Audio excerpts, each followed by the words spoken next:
So hello everyone, আজকে আমরা সবাই মিলে ঘুরতে বেরিয়েছিলাম। আজকে আমরা ফুল ফ্যামিলি মিলে গেছিলাম লাহিড়ী বাবার মন্দিরে। তো দেখো, এখানে যেতে যেতেই অর্ধেক রাস্তায় মানে মন্দিরের একটু কাছেই অনেক গাড়ির ভিড় জমেছিল। তো ওখানে আমরা নেমে গেছিলাম। তারপরে আমরা একটুখানি হেঁটে হেঁটে লাহিড়ী বাবার মন্দিরে ফাইনালি চলে আসলাম।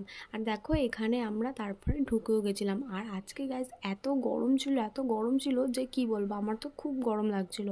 তারপরে এখানে আমরা লাইন দিয়েছিলাম। লাইনে দেখো কত ভিড়। আর আজকে ছিল রবিবার, রবিবারে তো অনেকই ভিড় থাকে মন্দিরে। তারপরে দেখো, এখানে সব কিছু মন্দিরের ভিতর দেখে টেকে তারপরে আমরা বাইরের দিকে বেরোচ্ছিলাম। বাইরের দিকে বেরোনোর সময় অনেক মন্দির ছিল, অনেক ঠাকুর ছিল, তো সেইগুলোই আমরা দেখছিলাম। দেখো কত সুন্দর সুন্দর ঠাকুরগুলো, তাই না? তারপরে আমরা ওখান থেকে বাড়ির দিকে বেরিয়ে গেছিলাম, বাড়ির দিকে যাওয়ার জন্য। তারপরে আমরা বাড়িতে গিয়ে সন্ধ্যাবেলায় খুব খিদে পেয়েছিল, তারপর আমরা চাউমিন খেয়ে নিয়েছিলাম। তো টাটা, এইটুকুনি।